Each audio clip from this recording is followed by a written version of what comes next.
Gálatas en el capítulo 6, por favor. En el día de hoy vamos a considerar un tema que lleva por título la ley de la siega y de la siembra. La ley de la siega y la siembra. Mira conmigo en el libro de Gálatas, allá en el capítulo 6, lo que el apóstol Pablo escribe a la iglesia en Galacia. Pablo está muy extrañado de lo que ha ocurrido con esta iglesia. Pablo les ha dicho: tan necios sois que habiendo comenzado por el Espíritu, vais a terminar en la carne. Y esta carta es una carta interesante a creyentes que creen que la vida cristiana se tiene que vivir solamente en el esfuerzo humano o por las acciones que nosotros podamos hacer. Fueron fuertemente los de Galacia influenciados por aquellos hermanos que le decían, o judíos que le decían: hay que volver a lo antiguo, al sacrificio, al sacerdocio, a las ofrendas, a los rituales. Mira lo que el apóstol Pablo escribe ahora en Gálatas capítulo 6, la ley de la siega y de la siembra, versículo 7, que encuentro cada vez que los leo, que los miro, me estremece, porque aquí hay una ley universal que Dios ha puesto. Gálatas en el capítulo 6, verso 7 dice: no os engañéis, Dios no puede ser burlado, pues todo lo que el hombre sembrare, eso también segará. Porque el que siembra para su carne, de la carne segará corrupción, mas el que siembra para el Espíritu, del Espíritu segará vida. No nos cansemos pues de hacer el bien, porque a su tiempo segaremos, si no desmayamos. Decía en el programa radial el día viernes pasado algo que me ocurrió hace unos cuantos años atrás, cuando hacía ministerio entre el año 87 y 89 en Argentina. Teníamos que viajar una hora más o menos los fines de semana a un pueblo que se llamaba Bransen. Camino creo que era Mar del Plata. Teníamos que viajar, y recuerdo en esas oportunidades de predicar el Evangelio, se convierte en una persona, una señora de unos 50, no más de 55 años de edad. Y ella me decía lo siguiente: mire Andrés, me decía, yo no sé por qué tenía 7 hijos. ¿Por qué mis hijos se tratan de esa manera, tan mal, y me tratan tan mal a mí? No sé por qué son así. Lo único que ella no lograba ver, que tenía 7 hijos, pero cada uno de sus 7 hijos de padres diferentes.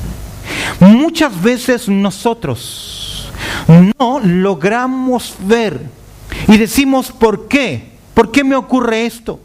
¿Por qué ha pasado esto? ¿Por qué estoy enfrentando esta situación, este dolor? Cuando nos olvidamos que hay una ley de siembra y también de cosecha. Me llamó mucho la atención este versículo porque lo hablaba el día viernes acerca de las decisiones.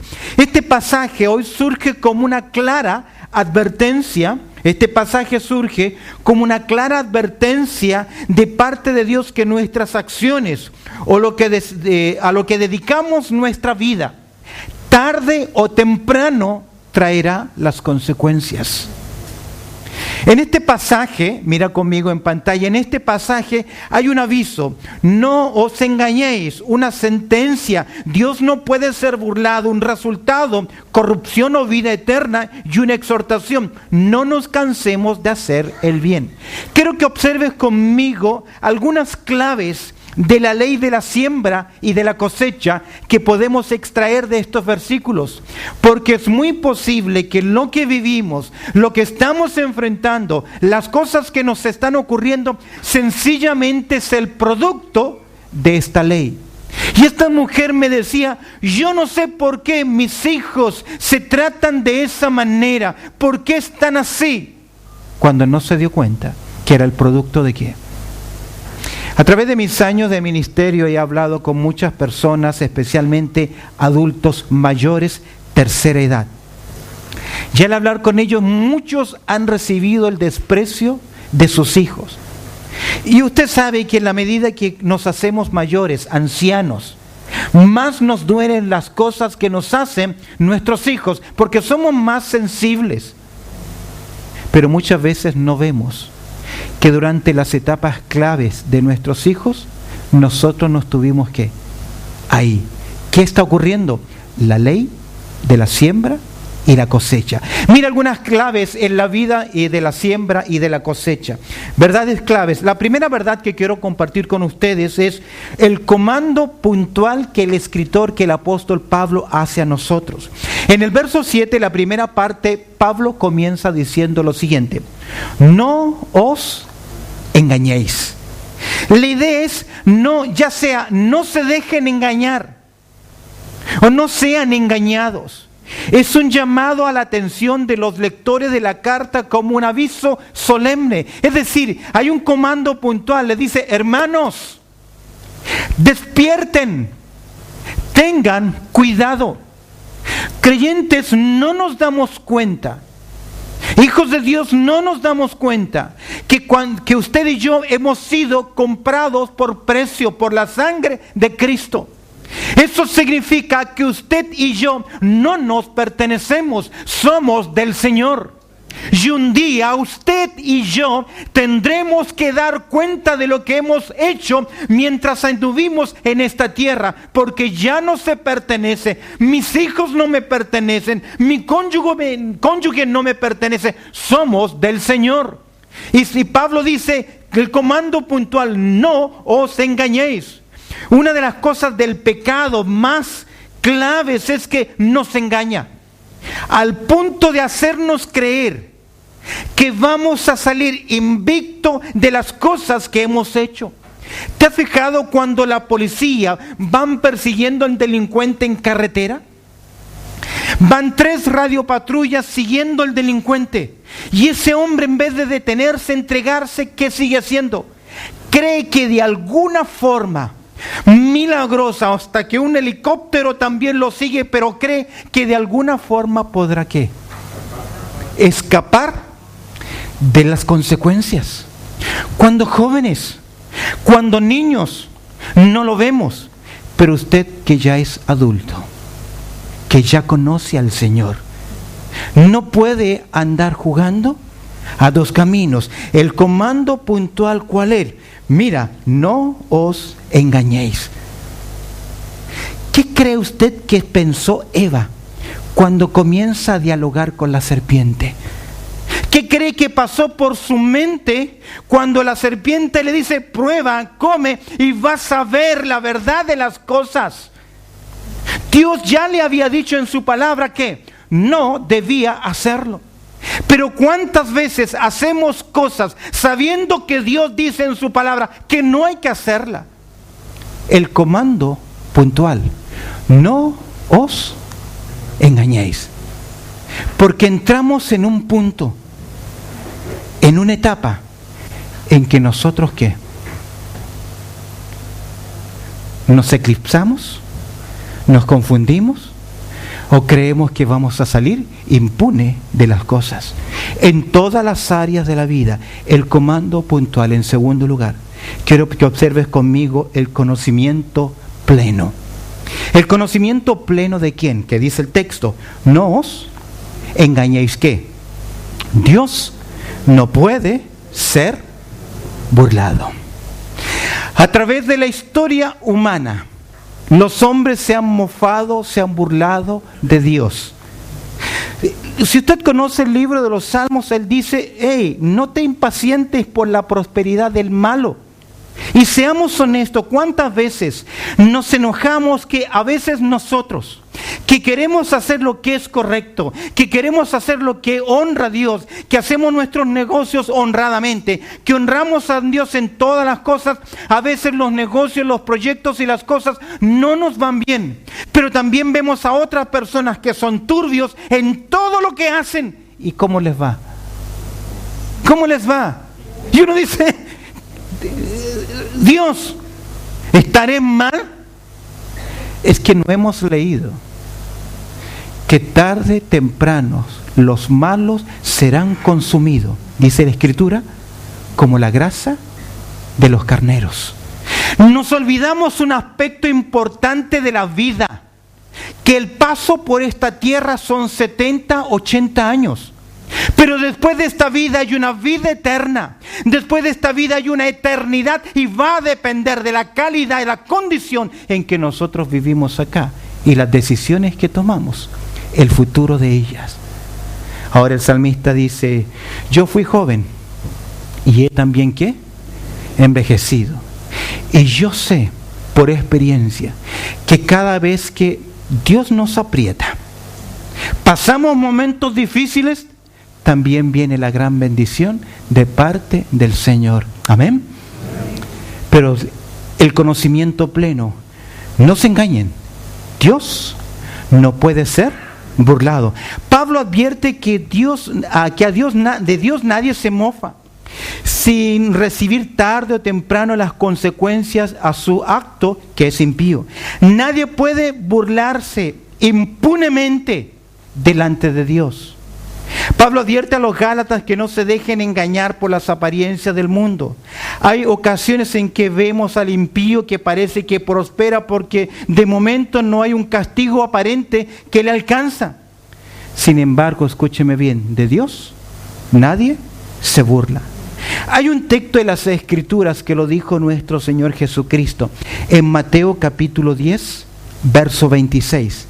En Mateo capítulo 10, verso 26, Jesús dijo así: así que no los temáis, porque nada hay encubierto que no haya de ser manifestado, ni oculto que no haya de saberse. Todas las cosas, tarde o temprano, ¿qué? Salen a la luz. ¿Por qué? No os engañéis. El conocimiento pleno, ¿qué?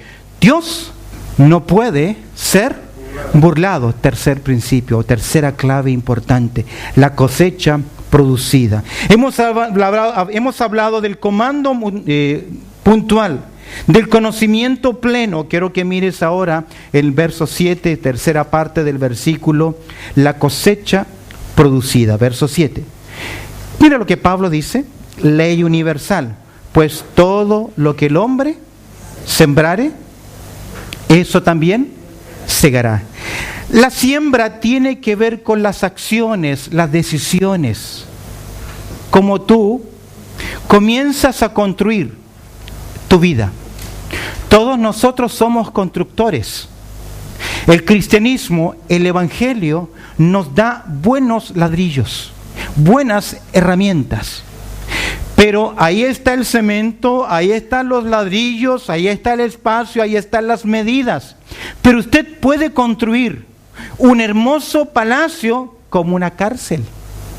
Usted puede aprender a construir lindos puentes o muros que los separen de los demás. Va a depender de que el trabajo o las decisiones que usted tome. Tal vez en esta altura de nuestras vidas ya tenemos que estar viviendo ¿con qué? Con las consecuencias.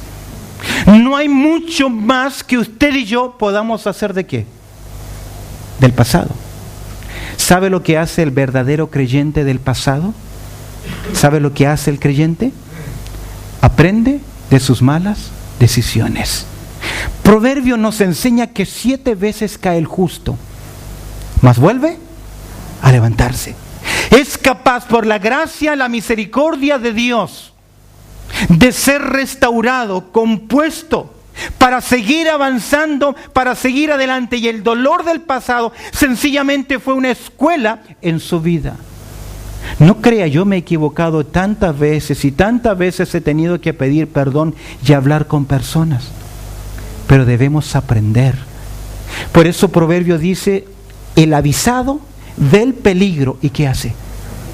Se esconde. Pero mira lo que dice la cosecha producida, pues todo lo que el hombre sembrare, eso también segará. Decisiones. He visto a hombres y mujeres dejar sus familias por enfrentar nuevos proyectos, nuevos desafíos, y después de años quieren volver a hacer una reunión familiar. Y cuando eso ocurre, se producen quiebres. Conocí una mujer que sus hijas crecieron en su país de origen. Ella se estableció, logró conseguir dinero, logró finalmente traerlas. Entre 12 a 17 años de edad tenían. Ya habían pasado más de 8 años que ella vivía acá. Por fin pudo reunir lo que ella quería y traerles. Pero cuando les trajo, fue un perfecto ¿qué? Desastre en su vida. ¿Por qué?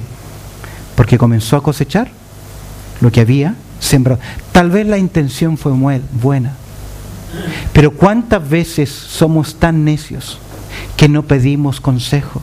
Será por eso que las Escrituras nos dicen cada vez: espera en Jehová, espera en Jehová. Y a veces por trámites, por decisiones, por una posibilidad de viaje, por una posibilidad de visa, por muchas cosas, tomamos una decisión y ahora ¿qué tenemos que hacer? Llorar, pero ya no hay nada más que hacer, pues todo lo que el hombre sembrare, ¿qué dice el texto? Eso también segará. ¿Sabes qué? El primer libro que se escribe en la Biblia no es Génesis. Génesis nos narra el comienzo de todas las cosas, pero el primer libro que se escribió es el libro de Job, y en el capítulo 4 Job ya sabía esto. Job ya sabía que como él lo había visto, que el que siembra iniquidad, el que siembra injusticia, eso es lo que va a cegar. Es una ley que Dios ha establecido inviolable. Si usted siembra una papa, no le va a producir zanahoria. ¿Qué le va a producir? Papa. Si usted siembra semillas de ají, no le van a aparecer tomates. Pero a veces tomamos esa decisión y queremos que por un acto de la gracia de Dios, un milagro de Dios, lo que ocurrió en el pasado, sea ¿qué? Borrado. La clave, hemos hablado en primer lugar del comando puntual, el conocimiento pleno, la cosecha producida. Pues todo lo que el hombre sembrare, eso también segará. Un día llegará la siega. Quiero que mires conmigo, por favor, en el libro de Romanos. Abre tu Biblia, por favor, en Romanos, en el capítulo 2.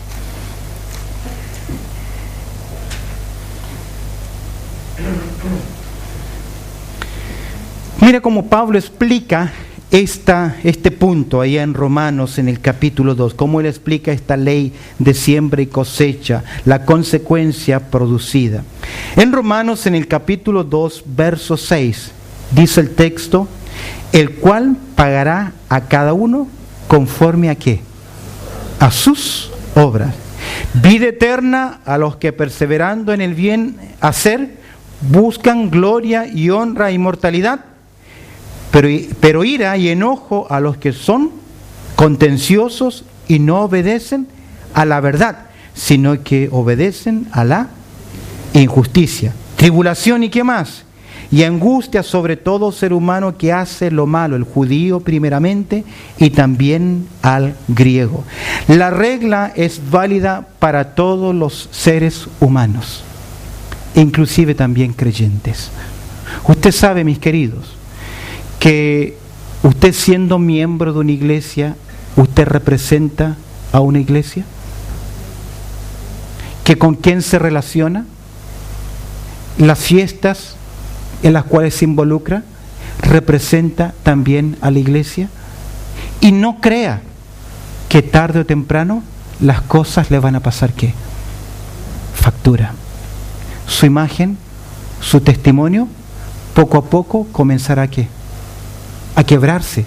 Aunque hable mucho del Señor, dime con quién andas y te diré quién eres. Las malas conversaciones corrompen las buenas costumbres. Todo lo que el hombre sembrare, eso también segará. Permíteme mostrarte 3 cosas importantes con respecto a las decisiones.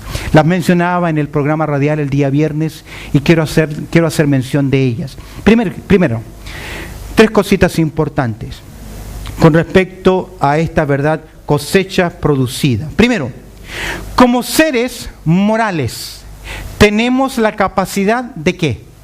De tomar decisiones. El ser humano toma decisiones. A nuestros hijos de pequeños decidimos por ellos, pero ya en su adolescencia ellos comienzan a tomar sus propias decisiones. Todo ser moral toma sus propias decisiones y es bíblico. ¿Qué hicieron los ángeles en el cielo? Tomaron una decisión y un grupo de ellos siguió ¿a quién? A Lucero, a Lucifer, finalmente ¿a quién? A Satanás. Los seres morales que Dios ha creado toman decisiones. ¿Qué hizo Adán y Eva en esta tierra? Tomaron decisiones. ¿Sabías tú que cuando Dios le entregó la ley a la nación de Israel también tomó decisiones? ¿Por qué? Primer principio importante, tenemos la capacidad de tomar ¿qué? Decisiones. Si no fuera así, Dios nos hubiese creado de otra forma. Uno dice, ¿por qué existe el mal? ¿Por qué hay maldad? Por esto. Por esta razón. Porque Dios ha dejado a los hombres que tomen ¿qué? Sus propias decisiones. Segundo lugar, tenemos libertad, escúcheme bien, de decidir lo que usted y lo que yo quiera. Mira conmigo en Deuteronomio capítulo 30, por favor. Deuteronomio capítulo 30.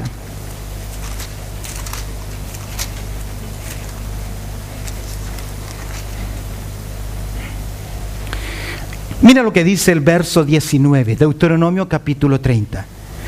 Dios deja al hombre a su propia decisión. Hoy en día hay gente que cree que uno decide dependiendo del año en que nació. Porque yo nací según el símbolo tanto del calendario chino. O según mi, ¿cómo se llama? Mi signo del zodíaco. Yo soy así porque nací Libra o nací Piscis o lo que sea. Que el horóscopo va a determinar mis acciones. Escuche bien, Deuteronomio capítulo 30, verso 19. A los cielos y a la tierra Dios llama, convoca y los pone por testigo sobre los hombres. Mira, que os he puesto delante. ¿Qué le puso Dios a ellos? La vida y la muerte. ¿Qué más le puso? La bendición y la maldición. En otras palabras, ¿quién decide? Es por eso que hay dos caminos, hay dos puertas y hay dos destinos. Solo hay dos fundamentos, no hay más, no hay tres ni cuatro. Y no hay religión que valga en eso. Es o ando con Cristo o estoy sin Él. No hay término medio. Mira lo que dice Dios: al cielo y a la tierra llamo por testigos hoy contra vosotros, que os he puesto delante la vida y la muerte, la bendición y la maldición. ¿Qué agrega? Escoge pues ¿qué? La vida para que vivas tú y tus descendencias. Dios te dice, Dios te recomienda, escoge lo mejor. ¿Qué fue el consejo del sabio Salomón en la juventud? Acuérdate de tu Creador. ¿Cuándo? En los días de tu juventud. Antes que vengan los días y pasen los años en los cuales digas, no he tenido en ello contentamiento alguno. Si nos pudiésemos detener aquí e ir hacia atrás en su vida, en las decisiones, en lo que ha hecho, ¿qué cambiaría? ¿Qué cambiaría? ¿Qué hubiese hecho diferente? Lamentablemente no existe hoy esa máquina del tiempo o esa gran goma que pueda borrar ¿qué? Todos esos cuadros del pasado. Por eso todos tenemos la capacidad de tomar ¿qué? Decisiones. Tenemos libertad de decidir ¿qué? Lo que queramos. Usted decide obedecer el Evangelio o no. Usted decide obedecer la palabra o no. Usted decide prestar oído a lo que Dios dice o no. Usted hace con su vida lo que quiera. Un día al atardecer un niño entró a un puesto de dulces. Tenía una moneda. Y ya era el horario de cerrar y el niño estaba mirando las golosinas para saber cuál de todas ellas iba a comprar, y pasaba el tiempo. Hasta que el señor del negocio le dijo: mira, hijo, voy a cerrar, así que elige pronto lo que quieres. Y el niño le dijo: mire, señor, tengo una sola moneda y necesito saber muy bien en lo que voy a invertir esa moneda, en el dulce que me voy a comprar, porque con este dinero quiero comprar lo mejor. Escúcheme bien, su vida es una moneda y usted decide en qué la va a gastar. Pero ¿cuántas veces usamos una moneda? ¿Cuántas veces? Una sola vez. Una sola vez. En tercer lugar,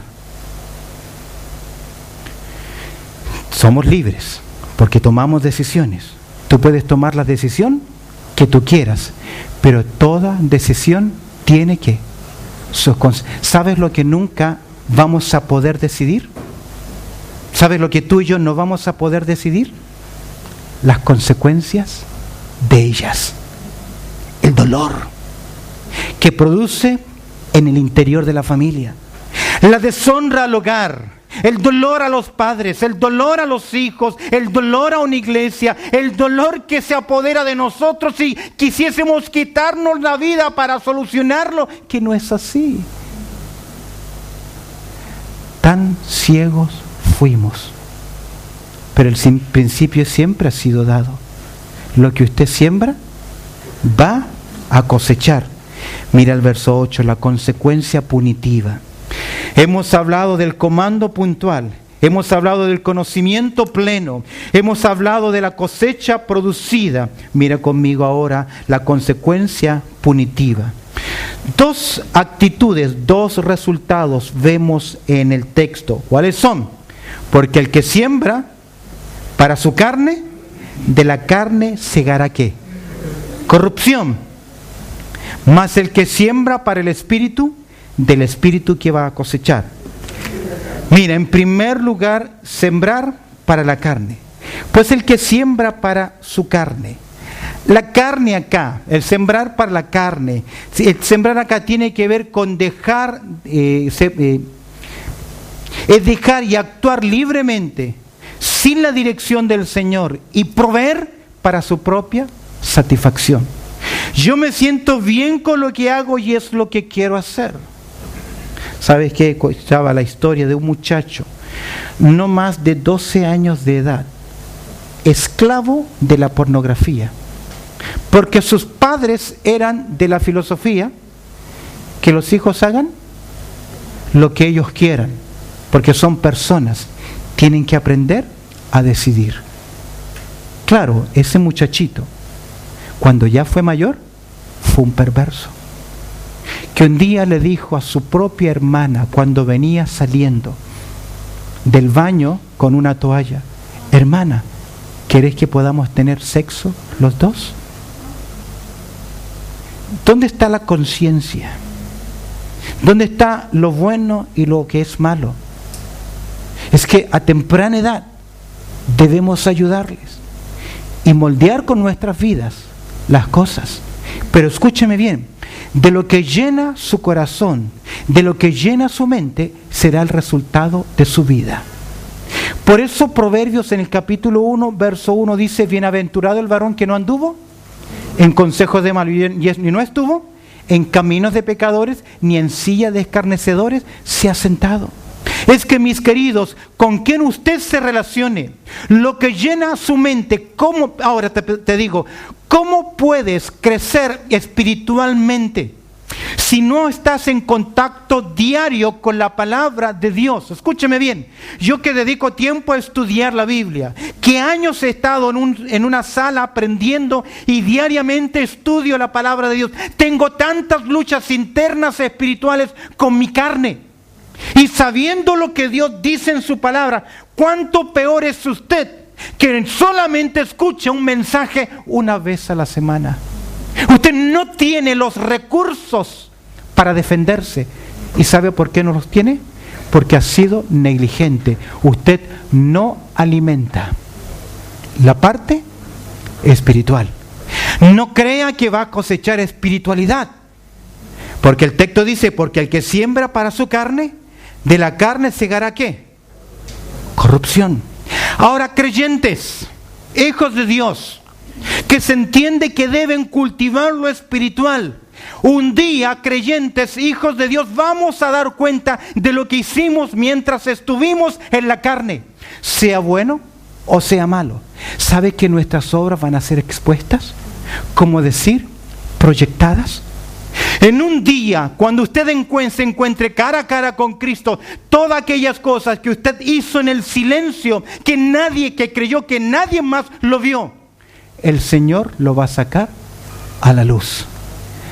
Porque todo lo que el hombre sembrare, eso también segará. El que siembra para la carne, segará ¿qué cosa? Corrupción equivale a descomposición, podredumbre moral, incluso física, consecuencias físicas, psicológicas. Cuando Adán y Eva cosecharon lo que sembraron, cosecharon consecuencias psicológicas. Sintieron vergüenza, sintieron temor. No lo habían experimentado antes. Sintieron separación. Hubo problemas sociales. La mujer que tú me diste, ya comenzaron los problemas ¿qué? Conyugales. Más encima, la tierra cambió, produjo cardos, trastornos en la tierra. Mira, el que siembra para el espíritu, más el que siembra para el espíritu, del espíritu segará ¿qué? Vida. Creo que ya no hay nada más que agregar. Terminemos en último lugar, la quinta clave. Mira cómo el escritor ahora hace un ánimo, la constancia en el peregrinaje. Verso 9. ¿Qué nos dice ahora, creyentes? A usted y a mí, que ya hemos oído, ya nos ha advertido. Pablo ya nos ha llamado la atención, nos ha dicho, hey, ten cuidado. Él ya nos ha dicho el comando puntual, el conocimiento pleno de Dios, la cosecha producida, las consecuencias punitivas que tarde o temprano tendremos. Ahora nos dice la constancia en el peregrinaje. Usted sabe que somos en esta tierra solamente ¿qué? Peregrinos. ¿Lo cree? ¿Lo cree? ¿Pero lo vivimos? ¿Lo vivimos? ¿Cultivo la parte espiritual?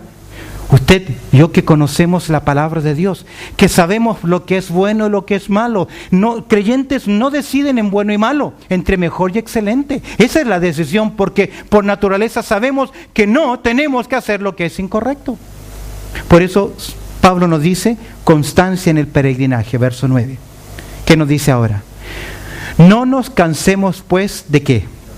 De hacer el bien. ¿Sabes que a veces nos cansamos? ¿Que a veces nos debilitamos? ¿Porque nos sentimos abusados? ¿Qué de la falta de reconocimiento? Porque somos tremendamente ingratos. Nos equivocamos una vez y nos lanzan las flechas para matarnos. Cometemos un error y contratan al grupo de fusilamiento y quieren arrasar con nosotros. Somos así. Por eso Dios nos dice constancia en el peregrinaje. No nos cansemos pues de ¿qué? Hacer el bien. ¿A quién? Es a todos los hombres, pero mayormente dice la Escritura a los de la familia de la fe. Todo lo que sea posible para ayudar, porque a su tiempo segaremos ¿qué? Si no desmayamos. Déjame decirte algo.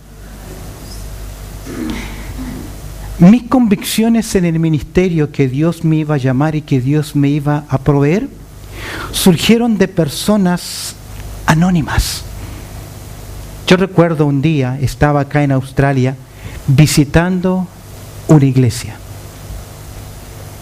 Me invitaron a predicar, me llevaron mis tíos a predicar a la iglesia, y un hombre que hacía poco tiempo había perdido a su esposa. Aún vestía de negro y de luto.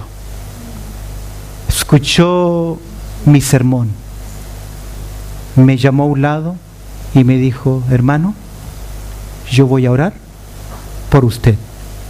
Me dio la mano y me puso un dinero en la mano.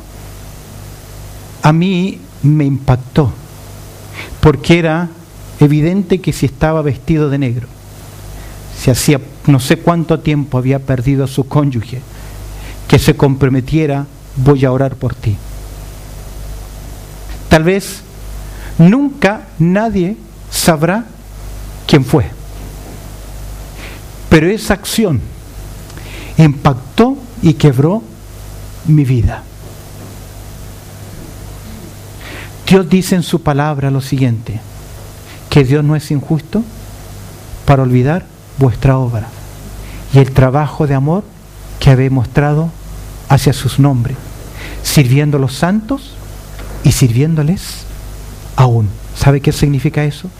Que aunque hayan cosas que usted haya hecho por el pueblo del Señor, que jamás se oiga desde una plataforma gracias, usted sabe que ni siquiera un vaso de agua que damos a un pequeñito queda ¿qué?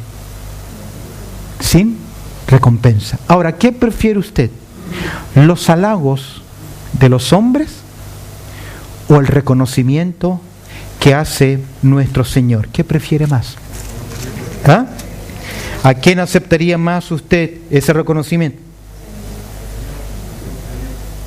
Mira conmigo en 1 Corintios capítulo 4, por favor.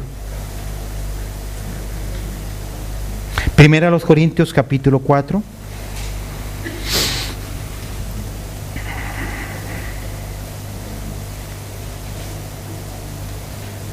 Mira el verso 5. 1 Corintios capítulo 4, versículo 5. ¿Estás ahí? Léelo por favor conmigo. ¿Lo tienes? Amén.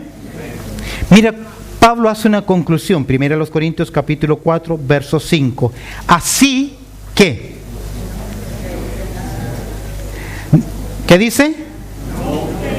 No juzguéis nada antes de tiempo hasta que venga el Señor, el cual aclarará también lo oculto de las tinieblas y manifestará las intenciones del corazón, de los corazones.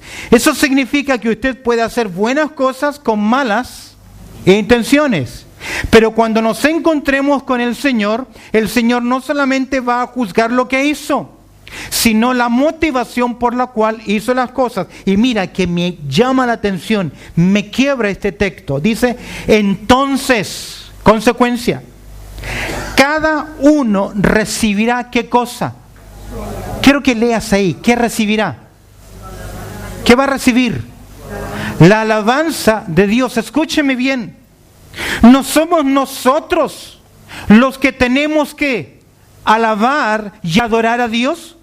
No es la creación que debe proclamar el nombre de Dios, pero aquí encuentro que la persona de Cristo Jesús me va a dar su elogio, me va a dar su alabanza, me dará su reconocimiento por lo que hice mientras estuve en la tierra.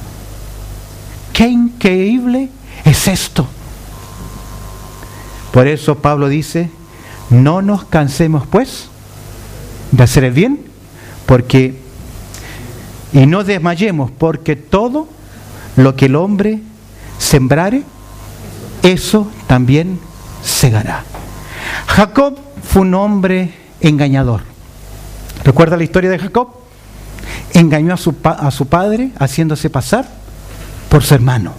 Su hermano era velludo, peludo, y él se puso pieles de cuero en el pecho y las manos para que su padre, que era ya no vidente, pudiese engañarlo, y lo engañó. Salió triunfante, tomó su decisión, tomó una bendición primogenital del padre, pero lo que él no pudo ver fueron que el resentimiento que por años le seguiría, porque cuando supo su hermano lo que había hecho, ¿qué quiso hacer? Se tuvo que ir, se fue con los familiares, y allí estaba en la casa de Labán, y se enamoró de una muchacha que se llamaba Rebeca. Y Labán le dijo, bueno, si quieres casarte con ella, trabájame 7 años. Raquel, gracias. Raquel, mira, 7 años. Y cuando llegó la noche de boda, Le metieron a la hermana, a Lea. Cuando despertó al otro día, se dio cuenta que el engañador, había sido ¿qué? Todo lo que el hombre sembrare. Tuvo que trabajar ¿qué? 7 años más por Raquel, a quien él realmente amaba. Un día, Acab le gustó la viña de uno llamado Nabot y se la quiso comprar. Y Nabot le dijo que no. Y la esposa del rey Acab le dijo: oye, ¿tú eres el rey? ¿Estás sin comer? ¿Estás ahí? Mira cómo estás. Manda, voy a organizar todo. Hicieron un edicto de adoración y acusaron a este personaje, a Nabot, de que era un traidor y blasfemo, y lo asesinaron. Y ahora Jezabel le dice: bueno, ni siquiera tuviste que comprarla, ahora es tuya. Sembró. Contento ahora. Pero el profeta Elías, el profeta del fuego, le dijo: así como obraste, sangre a sangre, derramará tu sangre en el mismo lugar. Un día fue a la guerra Acab, y como para que no lo asesinaran, no se vistió como rey, sino que se vistió como un soldado más. Y en la guerra, usted lo leerá ya en Segundo de Reyes capítulo 21 y 22. Y en la guerra un enemigo lanzó una flecha de esas flechas tontas, al azar, y no le metió entre la unión de la armadura de él, y se la pegó y murió desangrado. Recibió ¿qué cosa? Lo que había sembrado. Me llamó mucho la atención que unos descubrieron en Egipto unas semillas que tenían más de 5.000 años. Según algunos se metían ahí los principales y con algunos cereales y semillas. Y cuando tomaron la semilla, los investigadores se dieron cuenta que era una semilla de trigo. Y la hicieron germinar. Y a pesar que el exterior era horrible, cosechó ¿qué cosa? Trigo. Por años fue preservada, pero cuando tuvo que dar fruto, ¿fue qué? De la misma naturaleza. ¿Qué nos enseña esto? Todo lo que el hombre sembrare, eso también segará. Amén. Hemos oído la voz del Señor. Añade el Señor su bendición a su palabra. Oramos. Bendito Padre Celestial, te damos gracias, Señor, por tu amor, también por tu cuidado y por este tiempo de estudiar tu palabra. Solo tú conoces nuestras vidas y nuestros corazones. Y en el punto que estamos cada uno de nosotros en nuestras vidas espirituales, y aún con cabecitas inclinadas y ojos cerrados, yo no sé dónde está tu vida espiritual. Tal vez en estos momentos estás comenzando a sembrar mal. Tal vez hay decisiones que estás comenzando a tomar que no son correctas. Es tiempo de cambiarlas ya. Tal vez estás cosechando lo que sembraste, pero Dios es un Dios de gracia que siempre nos perdona. Si te has equivocado, sencillamente pide perdón a Dios y restituye lo que has hecho, porque el Señor perdona nuestras vidas y restaura, porque Él es poderoso para tomar la misma vasija, el mismo barro, y hacer de nosotros algo diferente. Bendito Señor, te damos gracias por tu palabra, pues oramos a través del precioso nombre de Cristo Jesús. Amén.